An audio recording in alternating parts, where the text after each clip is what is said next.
Good evening and welcome to Quorum. I'm Ron Brown. Setting us back 10 years. That's how one legislator describes the impact of state budget cuts expected for K-12 education in the next fiscal year. At last count, almost 500,000 children attended a public school in Mississippi. We have 1,055 public schools across the state, and 53 of them are failing to meet academic standards. That's according to Superintendent Tom Burnham. Another 159 schools are considered at risk for failure. How long will educators bring these schools up and maintain standards at other schools with a budget that's hundreds of millions of dollars smaller than last year? Education is once again our theme on Quorum. There are some new initiatives at play in the state capitol, and they may bring some relief to those struggling school districts. But as we learned this week, those measures are among the most contentious, and agreement on them will not come without some intense debate. 20% of our high school students graduate proficient in national education standards. That's the average in America.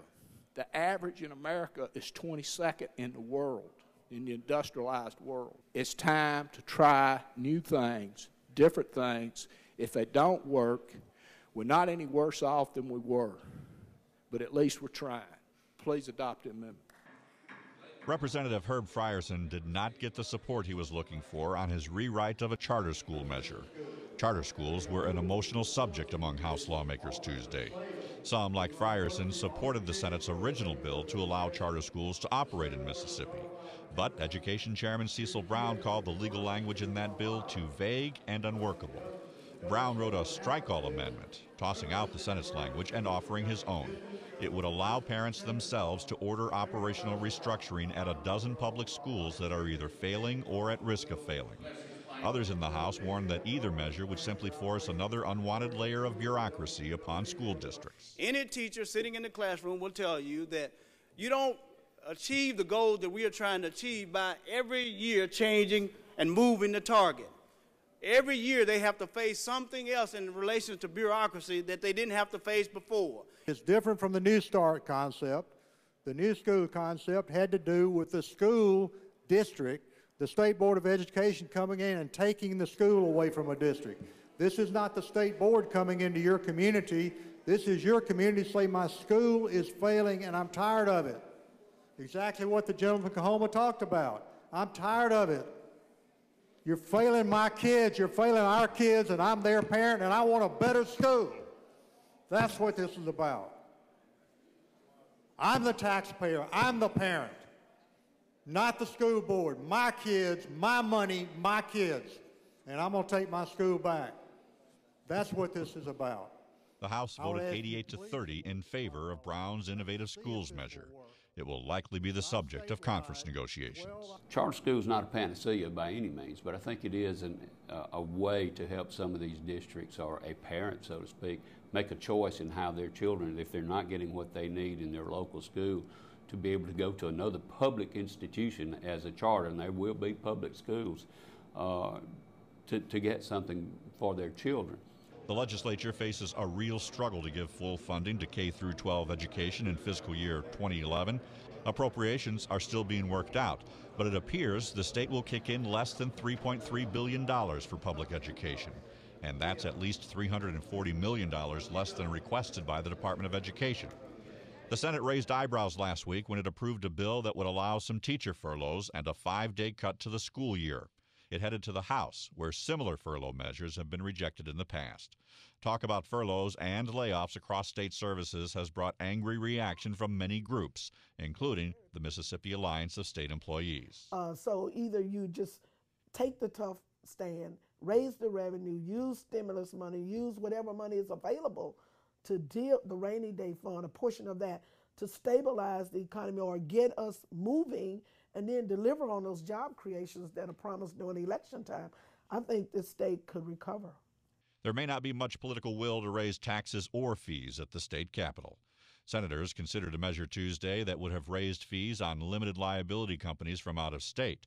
Supporters hope to create a steady source of funding for state elections, but it failed to win the required 3/5 majority vote.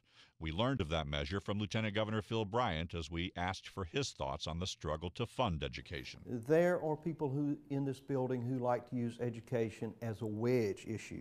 They like to say, Democrats love education, Republicans don't. So I'm going to take this big wedge called education and force it down between you so I can separate Republicans from superintendents from teachers, so I can demonize them and make it appear as if they don't love children.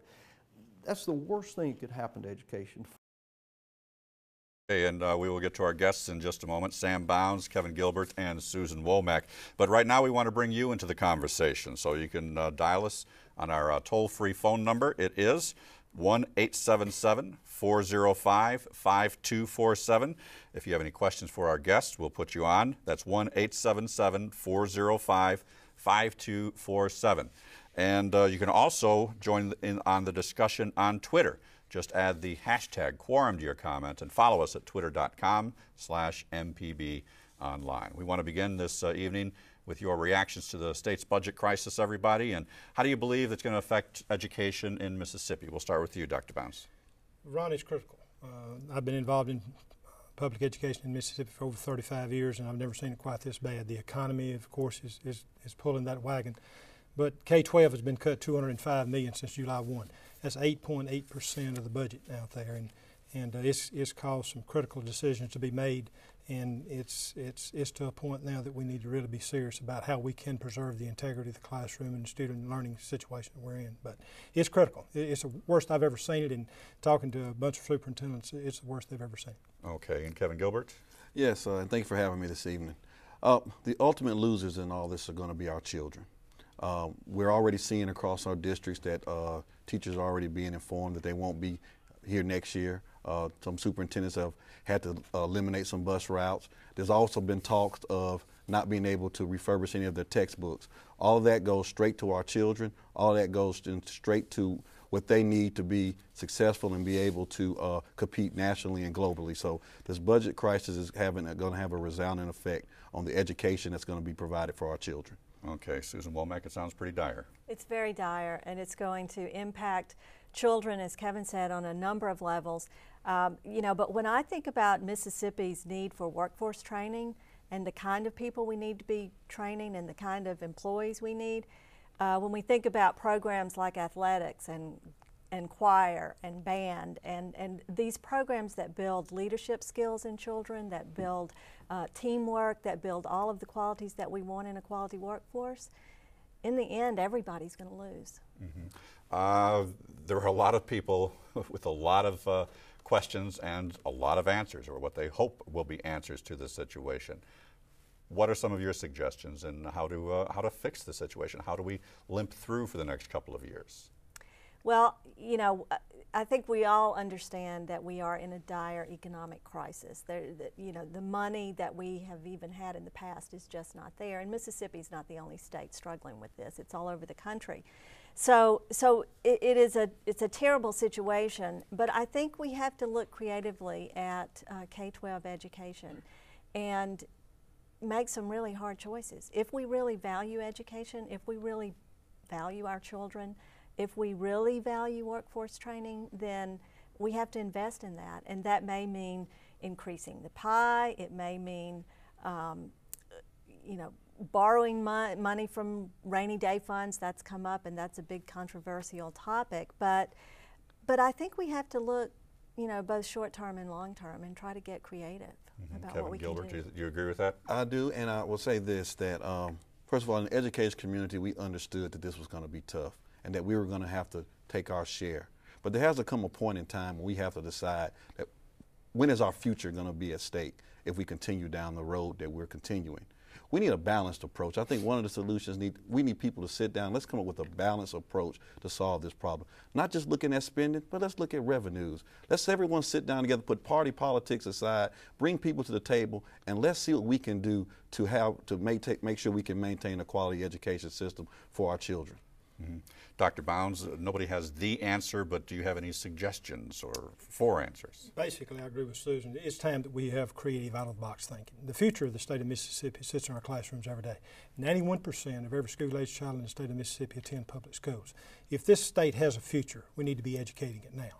So we need to look at some creative out-of-the-box thinking, whatever it will take. Now, and I agree with Kevin. We knew that the tough economic times, we were going to have to share the brunt of, not the brunt, but we're going to have to share our load on the situation. So we're willing to do that. But we do not need to compromise the integrity of that classroom, because these children, these students in the classroom, they must have a future. And we're responsible for their future. So we need to be looking at whatever avenue we. Okay, so everything is on the table really at this point. One of the lawmakers that we interviewed on Education Affairs is Representative Sarah Thomas. She's a Democrat from Indianola and a retired educator. Thomas explained her concerns about how state budgets and policies are impacting work in the classroom itself. If you have larger class loads, the teacher will not get around to, I like one-on-one kind of education. And they won't have that one-on-one contact. They'll have more students in the classroom where they would have to give attention to a group instead of someone on this side might be needing a little more attention, but they won't have that kind of leeway. And another thing, concern is that they are more concerned about trying to follow the curriculum that the state demands than looking at what the children really needs. Now that's a big concern of mine. The needs of the students aren't being met because of the mandates that are coming down from the State Department. Okay, and Susan Womack, I'll put this question to you first. Do you think that state government is trying to throw too much policy and regulation at educators on the front lines? Well, I think certainly a lot changed with the federal No Child Left Behind Act several years ago in terms of accountability and the curriculum, the standard curriculum, the fact that so much emphasis is placed on testing as an accountability measure. So we've seen that change over the years, and we've seen that get more and more rigorous, and we've seen that become more and more important. So in that way, as a parent, I would have to say possibly. We've put a lot of eggs in this high-stakes testing basket, and it doesn't give us the whole picture. So again, I think the pendulum has sort of swung to the extreme, and we need a more balanced approach to figuring out how to measure school accountability, how to measure student performance, how to evaluate teachers, how to rate schools in terms of their performance and their growth. Okay, Kevin Gilbert, what about you? Do you think there's too much policy and regulation? I think that the educators in our classroom are really struggling because every time you turn around, there's a new piece of legislation, there's a new act, there's something that they have to go by in terms of doing their job or doing their work. Keep in mind now, the most important factor for the success or failure in our classrooms is the availability of a quality, competent educator in that classroom. And if we continue down the road of all the policy, then they're already feeling frustrated in the classroom. It's going to create more issues in terms of being able to provide a quality education for those students. Okay, and Dr. Bounds, I give the question to you as well. Too much regulation in our schools for the teachers? Well, I do. As a former principal and former superintendent, I think we're not giving our teachers enough time to teach. I think we're testing too much. I've consulted 3 pretty up-to-date testing coordinators across the state, and 23 days of testing they're devoted. 23 days are devoted to testing now. I think that's too much. We constantly set the bar so high for our teachers that they're constantly reviewing the test, giving the test, then reviewing the test after the test. So we're not really giving our teachers a chance to teach. And I think we're cutting down on the creativity. So, and anytime there's new money, anytime there's new legislation, there's strings attached. And so we would like to see it back off just a little bit to give our teachers the opportunity to relate one-on-one, to give our students an opportunity to interact with that teacher and not feel so pressured. And I know the teachers are pressed, the students are pressed, the parents are pressed because we're constantly preparing them for that next test. I think we need to teach them, allow the test. I totally believe in accountability, but I think accountability can be measured on less testing. Okay. All right, we have a call for our first call tonight, and this is Earl from Brandon. Earl, what's your question for our panel tonight? Well, basically my question is that they've said that, making the public schools accountable, in their teaching and educating the students. One of my thoughts would be to take the tax money that parents are paying to the public schools, allow the parents to send their children to private schools, which normally give better educations than public schools. Take that tax money and give them a credit whenever they send their children to private schools. Maybe this would motivate the public schools to do a better job and help children get a better education. Okay, thank you. Earl from Brandon. Dr. Bounds, what do you think? Private schools give a better education than public schools, and is it a good idea to have parents, make it easier for parents to send their children to private schools? Well, I really can't answer the question because private schools does not have the No Child Left Behind or the amount of accountability that public schools have. I think public schools will hold its own with anything we put up against. We just need a level playing field to do that. And it takes revenues and good quality teachers and good staff development to offer that. But I think public schools are doing an outstanding job, and I think the accountability is established in the public schools. So. Okay, and Kevin Gilbert, to you now, the same thing. Is that the answer, to let parents have tax cuts to put their kids in private schools? That means taking more money away from public schools, and that could spiral in a different direction. I would simply say this: how is removing money from an already financially strapped system going to make that system better? I don't understand that. Mm-hmm. We're already dealing with a dilemma where our schools have been systematically underfunded. 1997 MAEP Act passed. Out of 13 years of existence, 11 of those years it's been underfunded. So we're dealing with a situation where we're already having problems funding our schools the way they're supposed to be funded. So how is taking money out of this already strapped system going to make public education better for all of our children? Mm-hmm. Susan, Kevin thinks that not only it's not a good idea, maybe the worst idea. Well, I'm a public school parent. So, you know, I know that there are good quality public schools out there because my son goes to one. I know that there are lots of private schools, some better than others. But again, as Sam said, we don't have an accountability measure for private schools. So we could debate that. But no, I don't think taking funds out of public schools is a good idea. And, you know, as a country, we made a commitment to educate all children. And that should be what we're about, I think, educating all children and investing in a public system that will educate all children. Public schools don't have the capacity to turn children away. They're required to take all children and educate them to the best of their ability, and I think that's the right thing to do. That's what we should be investing our tax dollars in, and that ultimately is what will move our country forward. Okay, you were talking a little bit earlier about thinking outside of the box. Well, let's talk about charter schools right now. There's a great deal of confusion about exactly what a charter school is. Simply put, charter schools are elementary or secondary schools that receive public money, but they're freed from some of the rules governing conventional public schools, and they are bound in each school's charter to produce certain results. The House measure that passed on Tuesday specifies that parents may petition the State Board of Education to change the way their children's school is operated. The language in the bill uses the term innovative schools and not charter schools, but the concepts are pretty much the same. So Kevin Gilbert, what's your take on the issue? Would the adoption of charter schools be an admission of defeat for Mississippi teachers? Let's talk about the original intent of what charters were supposed to be about. Charters were supposed to be established by school districts like a laboratory school. And in these laboratory schools, you try innovative techniques with that particular school to share with the other schools within your school district so that all the children in that particular school district could be successful. Mm-hmm. Charter schools mean different things to different people depending on where you are. Well, we do know this. If you're going to do that, they need to be on a level playing field with all our other schools. The enrollment needs to be open to all of the students. You know, many of the charter schools don't have to do that.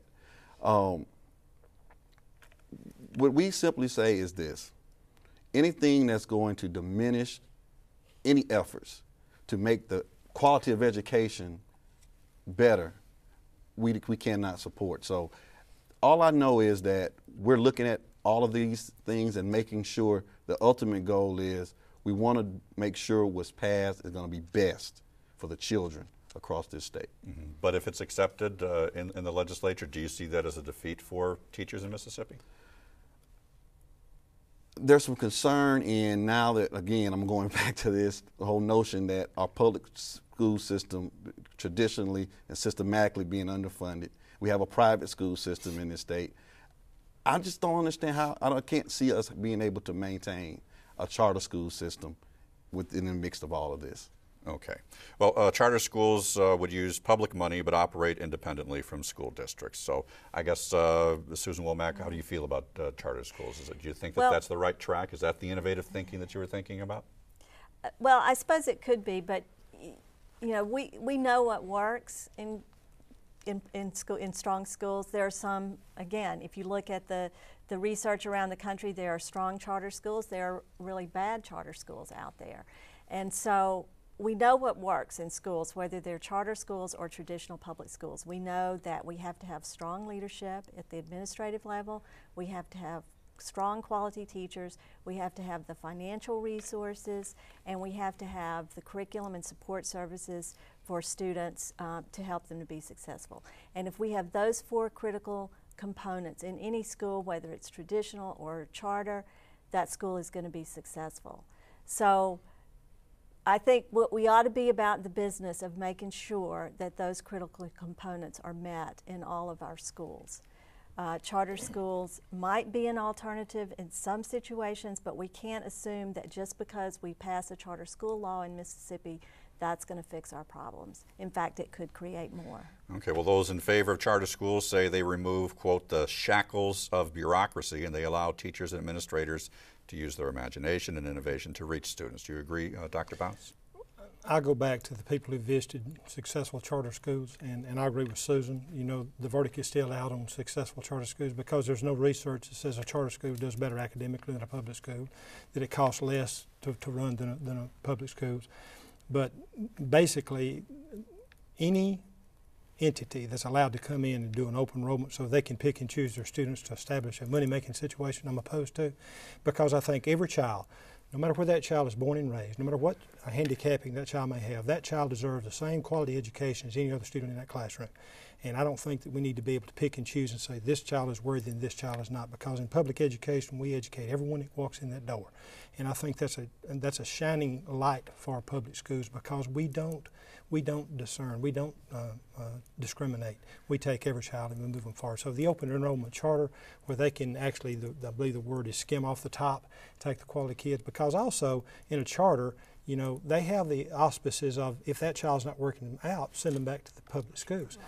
And in public schools, we don't have that option. We must work with that child, that parent, to move that child forward, and we want to do that. We accept that challenge. Mm-hmm. And I believe Chairman Brown's innovative schools, I believe it keeps the same established borders, and actually it's a public innovative school, so it keeps the same borders and uses under the auspices of the State Board of Education. Mm-hmm. Is there anything about charter schools that you think might work, could work with a little tweaking? Absolutely. If they would do the same for public schools and take off the shackles and take some of the rules and regulations, let our teachers think creatively, I think that would go. I think that'd sell beautiful in the public schools.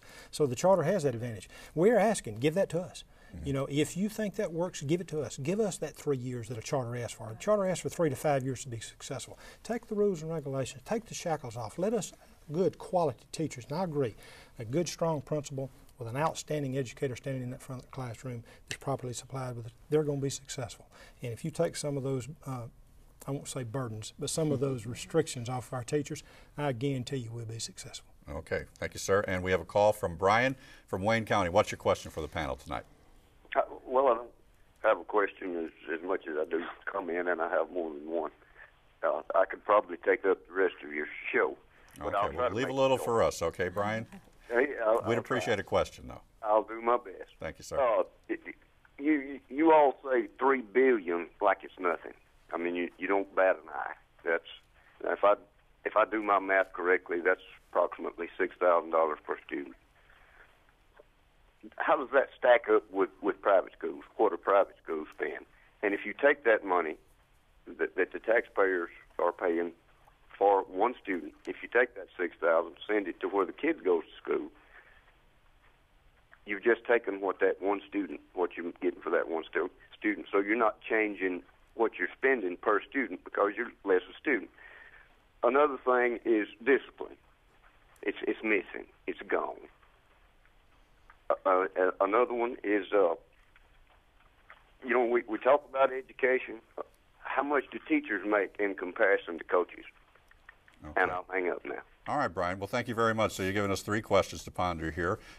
School spending was the first thing, Dr. Bounds. Yes, in public schools, as I go back, when you're educating every child, it sometimes takes more resources for individual children. $6,000 is a base, but you know, we have special needs children that it may take 2 teachers and an aide. That child deserves that quality education too. So the public schools have more hurdles to cross sometimes, and sometimes it takes a little extra money in there. And so, you know, let me go on record and say I totally support a parent's choice. A parent has a choice to put their student wherever that student, a parent decides is best for the child, and I totally support that. But I don't take a back seat from a public school standpoint in the education of the quality there also. Okay. What about discipline in the public schools? You had a comment about that and a question about, is the discipline gone? I don't believe it's gone. I just think that we're in 2010, and the challenges that our students face every day, a school setting reflects the community. And if your community has more problems, your school has more problems. And we're asked to deal with more problems on a daily basis now than we've ever been faced in the time. When you see teen pregnancy across the state of Mississippi, when you see the use of drugs across the state of Mississippi, when you see, you know, whatever it reflects in that community, we have to deal with. And I think we're doing a good job. Are we doing a great job? No. But the nation as a whole is not doing a great job. We just have to tackle it one student at a time. And discipline is challenging at its best, but I think that the public schools, I think they're holding their own in the arena that we have to face. Okay, Kevin Gilbert, holding our own in the public schools as far as discipline is concerned. I'm gonna go back to a comment that Susan made earlier about what we know that makes schools work. What helps schools work is nurturing community, parental support, outstanding or quality leadership, quality educator in the classroom. All of those things come together to make our schools work. Discipline is a result of how well that works together within that particular school. It's not an isolated problem or concern? Not an isolated problem, because all entities, for example, I have a son that's in Ann Smith Elementary, and my wife and I work well with his teacher to make sure that he's not only doing what he's supposed to do in the classroom, but any kind of discipline issues, we reinforce what goes on in the classroom. That's what helps with discipline in the classroom. It's a partnership between all of the entities that are involved in that learning community. And so that's what makes schools work. And yes, I would think that we have some schools that there's a challenge. We're not going to deny that. There's some challenges going in some of our school districts. But in some of our other school districts, it's working. And it's working because of that partnership between the community, the parents, the teachers, administration, et cetera. Okay, Susan, what do you think Brian from Wayne County is talking about when he talks about discipline, and we need more discipline in our schools, and maybe that's a problem that needs to be reached first? I want to agree with Sam, because I have a 14-year-old, and when I look at what he's dealing with today and the challenges he faces, and compare that to my own childhood, my own 14-year-old time, it's very different. But I would say that the best answer to a discipline problem is a highly engaged classroom, and a quality teacher who can engage her students or his students in deep learning and quality work is not going to have a discipline problem. I was talking to a middle school principal one time who said, you know, when I have a discipline problem, I don't hire more security officers, I hire a drama teacher. Excuse me? A drama teacher, because a drama teacher can engage students in ways that are sort of positive, productive, acting out, and you know, once those students have that outlet, then discipline problems disappear. So, our answer to discipline problems is high quality, engaging teaching and learning. That's when you're talking about thinking outside the box, more creative Absolutely. thinking as well. And Dr. Bounds, you wanted to? I just wanted to reiterate, I truly believe if you have a good quality instructor in that classroom, if you have an outstanding instructional leader for a principal and the community demands it, you're going to have a good quality school. I believe that, hands down, I believe. Okay, Connie from Walthall County has a question for our panel. Why don't we go to the phones? And Connie, go ahead and ask your question. I wonder, I would like to hear what the panel has to say about the idea of peer pressure. we're assuming that smaller classrooms are better for the students, but I think there may be a resource that we're not tapping into. Is a larger classroom more inclined toward peer pressure from classmates for other students' behavior to be better and for their academic standing to be better? Okay, so if I understand your question right, the larger classrooms you think would be a more negative impact on the kids? No, I'm wondering if it might not be a better, I see. a positive impact with positive peer pressure. Okay, Peer pressure. let's put that question to Kevin Gilbert here. As a teacher in the classroom, I don't think size matters when it comes to peer pressure. I think what's important when our students are faced with some of the pressures of being a student, and those pressures have changed over time. Mm-hmm. What helps most is if they have a competent, quality adult that they can talk to. Many of our schools have great counselors that can help deal with some of these issues, but unfortunately, because of the budget cuts that we're faced with, we're seeing our counselors being let go. It just depends on the situation, but as a teacher in the classroom, if a student has a concern about peer pressure, I would always encourage my students to come to me, and if I didn't have the answers, we'd definitely find you the answers to help you get through that. So I don't think class size makes a difference when it comes to peer pressure. What makes a difference is being able to help the student get through that so they be able to learn. Okay, Susan Womack, do you think a larger classroom is going to have an unintended benefit of there will be less peer pressure for the kids? I don't know. I can't imagine that it would, simply because I think the more attention a teacher can give her students, the better, and the more a teacher can intervene in what might be peer pressure playing out in a classroom. But I think it's important for students, regardless of the class size, to have different opportunities to shine. And again, that sometimes comes from academic opportunities, but it often comes from extracurricular opportunities such as music and the arts and athletics and clubs and student government and that sort of thing. And I think that's what helps students learn to deal with peer pressure. Okay, and Dr. Bounds, Connie says that she thinks that there might be some benefits to a larger classroom. There are going to be larger classrooms, aren't there, in the next couple of years? That's we're looking at, aren't we? We're looking at that. We shudder to think that's going to happen because all the research shows that a smaller student-teacher ratio, the more effective that instructor is going to be because they get to know them more on a one-to-one basis. They relate to them a lot better. And peer pressure is tough now. It's probably tougher than it's ever been with outside influences. But I'll go back to something that Kevin said. We have some outstanding counselors across the state of Mississippi, outstanding counselors. But we're burdening them down with paperwork, because too many times our counselors are also instituting the testing and the keeping up with the testing and the other paperwork they have to do. So if we had an opportunity for our counselors to deal one-on-one with these students in need, I think it would be more effective. So I don't see how a larger classroom would cut down on peer pressure.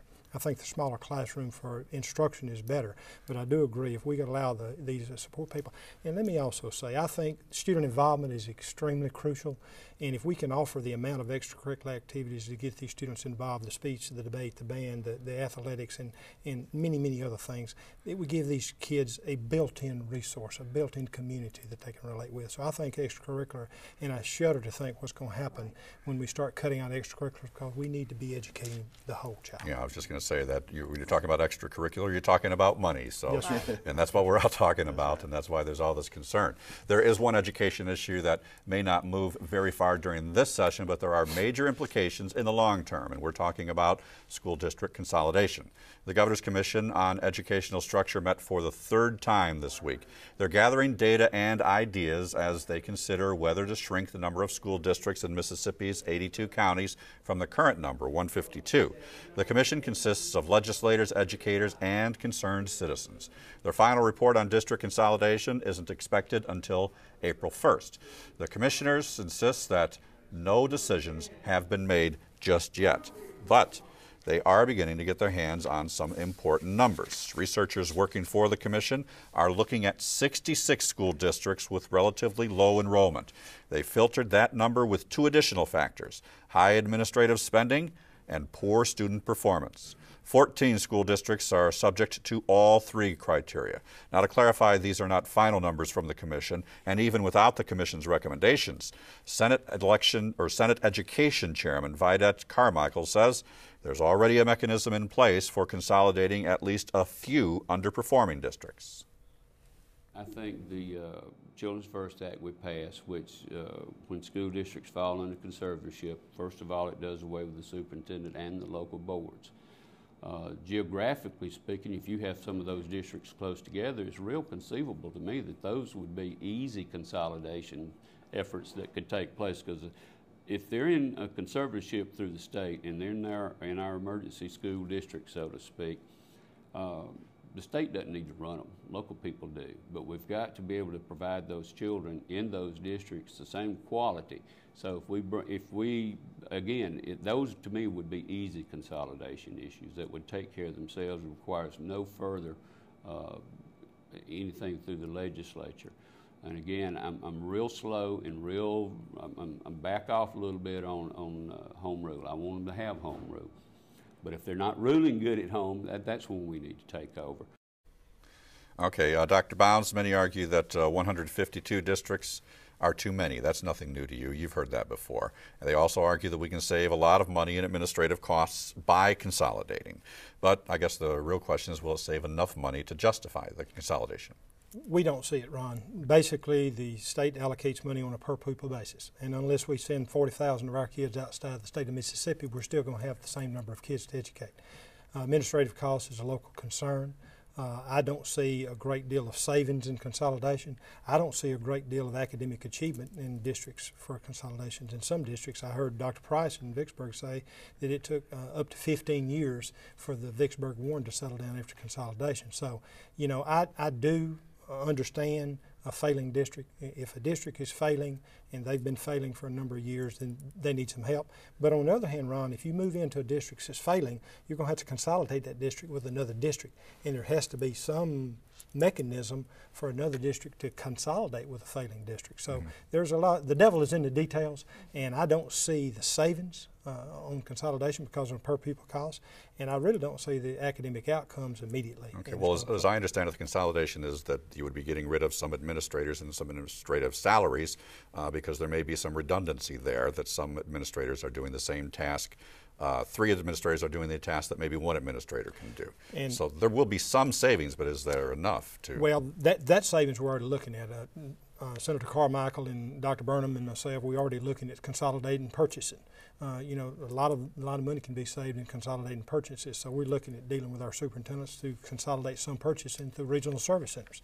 We think that'll be a savings. But really, when you consolidate schools together, you may be getting rid of a principal, but you may have to hire 2 assistant principals to accommodate that load. And you may be getting rid of a superintendent, but you may have to hire another assistant superintendent to take on that responsibility. So the cost, I think, would be minimal to start out with from that standpoint. Okay. Kevin Gilbert, is it more trouble than it's worth, consolidation, or are there some real savings down the road, or maybe if there's some redundancy, shouldn't we do that just as a matter of good fiscal sense? Well, research tells us is that consolidation doesn't necessarily save money. If you're talking about consolidation, it needs to be looked at from the viewpoint of what's best for the student. Are we consolidating the schools so that a student can have a course offered that they weren't offered before? You know, when it comes to consolidation, we need to look at the benefits for the student, and is that going to be better for the student? And research will also tell you that that's a better angle in terms of viewing consolidation than talking about the money, because not necessarily does that mean you're going to save money. You may save money on the administrative costs, but on the long run, that savings gets eaten up by having to add other administrators to pick up the load, other assistant principals to pick up the load for now having to deal with a larger school. Okay, Susan Womack, do we have any fans of consolidation on this panel here tonight at all? I agree with what Kevin said totally. I mean, in the absence of huge savings, and even if it did mean huge savings, we should put children first. And if consolidation is good for children, then, you know, there's a reason to do it. But otherwise, Well, if you're making enough savings to add teachers or keep teachers that otherwise you would have had to lose, wouldn't that be a good reason? It could be if, for instance, well, you know, if as Sam said, the trade-off was not detrimental, I guess, to students. I think the point Kevin made about offering students more education opportunities or higher quality opportunities is a sound reason to look at it, but simply for saving a few dollars, I would say no. Okay. You're watching Quorum on MPB Television and mpbonline.org, and we want to thank our listeners on MPB Think Radio. We also hope that you're going to call in with some questions. The toll-free number, once again, 1-877-405-5247. And you can follow us on Twitter as well. We do have a caller waiting right now to ask a question of our panel, and this is Mike. Mike, what's your question? Yeah, I was just calling to make a brief comment. You know, okay. It's obvious that we, as American people, are going to have to make a lot of sacrifice. And when it comes to our children, there's no greater sacrifice. And I think it's important that we as parents get more involved in the Parent Teachers Association and get involved in our children's education. And I think that the parents themselves are not taking it enough, and myself included. I'm disabled and bedridden. I sold my home. I lost everything to make sure my kid went to private school until it was exhausted. Once the funds were exhausted, I put him back in public school. I see him now slipping. It bothers me. And I think if the parents themselves really care, we're going to have to reach a place where we're willing to make enough sacrifice that we are willing to send those education in there to assist these teachers at no cost, be willing to give computers, whatever's necessary. We are reaching a place in this country where we're going to have no choice but to make sacrifice. Okay. And that's briefly my comment. And I would love to hear what others have to say about it if they wish to call in. Thank you. All right. Well, thank you very much, Mike. Thank you very much for that comment. And Susan Womack, what do you think about Mike's thoughts on sacrifice and the need for that by parents? Take some individual responsibility in this crisis. Well, it's absolutely, I think he's absolutely right. Parents do need to be more involved, and that's part of what our organization does, helps parents know how to become more involved. It's not always as easy as it seems. There are things that parents can do at home, certainly. There are ways that parents can get more involved in schools, partnering with their teachers and their principals and building a real school community. But it's very critical. It really is. Okay. President Barack Obama's 2009 stimulus effort funneled hundreds of millions of dollars to state governments. Here, much of the money helped sustain education funding, but that stimulus cash is just about gone now. And Lieutenant Governor Phil Bryant warns that state lawmakers cannot look to Washington for any quick fixes. Last year, of course, the ARROW money, the stimulus money that came in, we had to take a break. And we had to actually wait and see how much of that money was going to come to the state, how it was going to be distributed, and what controls were in place to make sure that we were able to properly appropriate those dollars without violating some federal law or standards. But there's not a second round of stimulus money. I don't believe they will be. Now, I think Congress is still talking about the possibility of adding additional FMAP money, the amount of money that is spent to help match the state's portion of it. And that would be a huge development if we had another $90 or $100 million. But the truth of the matter is, we cannot continue to wait on federal government to bail us out, to decide how our budgets are going to be. If that does occur, the governor can easily call a one-day special session. We can get back in, appropriate that money for Medicaid, perhaps reallocate some of the additional funding and move on. If we do not have a deadline, if there's not a goal post somewhere, this process will go on into June, and that's what I'm trying to avoid. Okay, and I understand that we have a few callers on hold right now. Bear with us. We'll get to you in just a second. But first, Kevin Gilbert, barring a big new stimulus package, what can the federal government do to address our education shortcomings at this point right now? I think, and I think they're doing it now, and it's centered around this jobs bill. One of the things, and you're hearing it over and over again, the biggest impact that these cuts are going to have on our schools is getting rid of staff. And we're not talking about protecting jobs for the sake of jobs. We're talking about protecting jobs for those children. Because research is very clear that the larger the class size, the less of an opportunity that child will have to get that individualized instruction.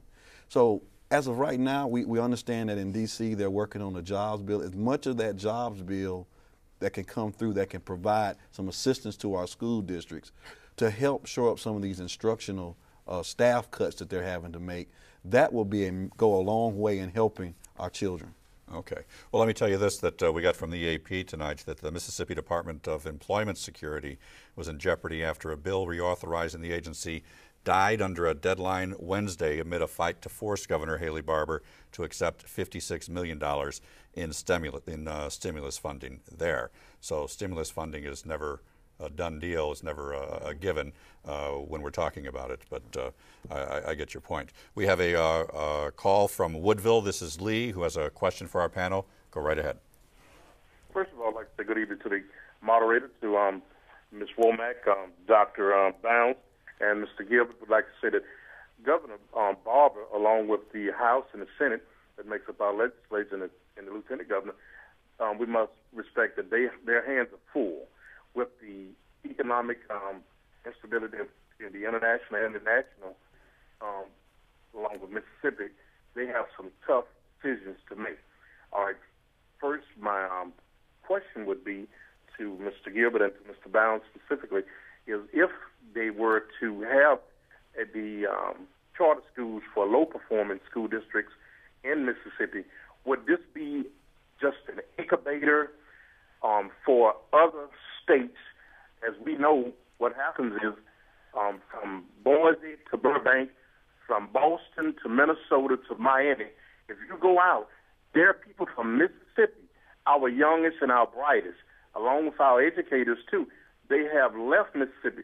If we can get the charters in where they'll be able to be successful, would it be some type of parameter or border or some type of security or something set up where we'll be able to retain the staff that the administrators and the people that work for this to make it successful? Can we retain some of these and our best and brightest? Can we keep them in Mississippi to provide a future for the next generation? Okay, Lee. And Dr. Bounds, how do you respond? Well, I agree, and that's what scares us about the budget cuts. You know, we're laying off good quality teachers, and they're going to go outside our borders, and that's never a good situation. We're filling up our classrooms, and number one is student instruction, and we need to make sure that we protect our class size so that we can give our teachers a fighting chance to be successful. And any time that we have to lay a teacher off, not only is it impacting instruction, it's impacting that person's life too. You know, their livelihood, and they've got to find a job to be successful. So it is a concern. Another concern, and I agree wholeheartedly what it says, the whole nation is in an economic crunch, and we realize that. And that's the reason we said early on that we understand that we're going to have to share some of that burden too. But our teachers are some of the lowest in the state. Well, they are, I guess, the lowest paid in the nation right now. And it's tough to keep. When Texas can come in and sign a brand new graduate out of our university and give them a $10,000 signing bonus, it's hard to keep them.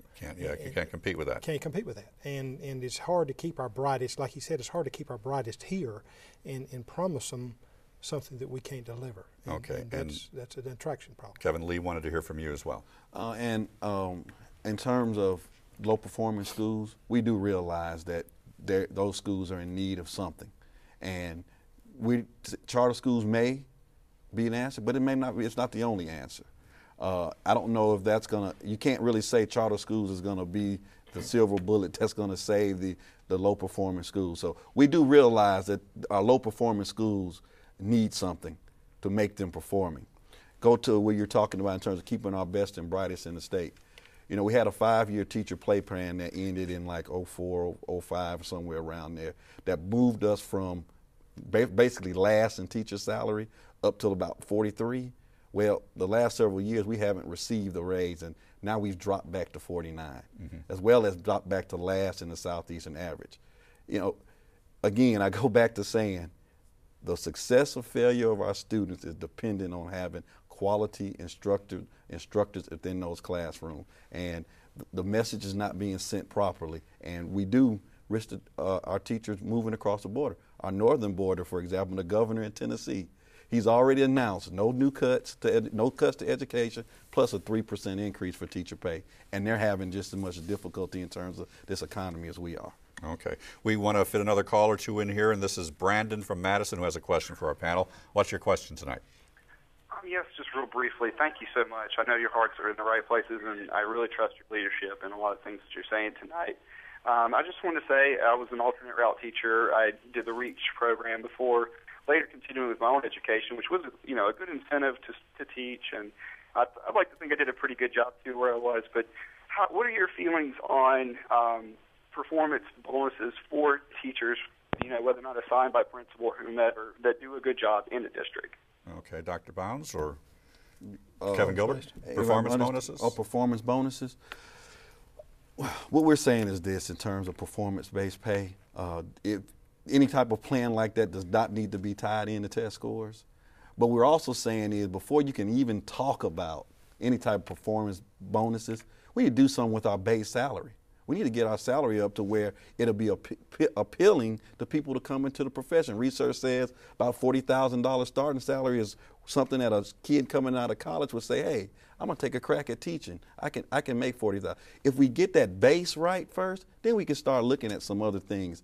Right now, there's just so many questions around performance-based pay. I understand that Vanderbilt's going to be coming out with a study here in a couple of months that's going to really shed some light on the effects of performance-based pay. It's still research has not proven yet that has helped increase any type of performance in the classroom. So what's the downside of that? That teachers might be, with an economic benefit, just teaching their students how to pass tests as opposed to how to learn? One of the issues raised with areas that have performance-based pay is that you move away from what teaching is about and solely focus in on, if my pay is tied to what this child is going to do on the test score, what do you think I'm going to focus in on? What that child's going to do on that test score so that I can get better pay. Okay. And Dr. Bounds? Before we start, it needs to be a clearly delineated, established criteria for evaluation. It's very subjective, and we can't let it be subjective. We can't let a teacher, because they may be a favorite, get that reward. And so it needs to be very clearly delineated evaluation plans to go that way. I believe in rewarding good quality teachers, but on the other hand, it has to be clear, because we cannot reward a teacher that's cookie cutters.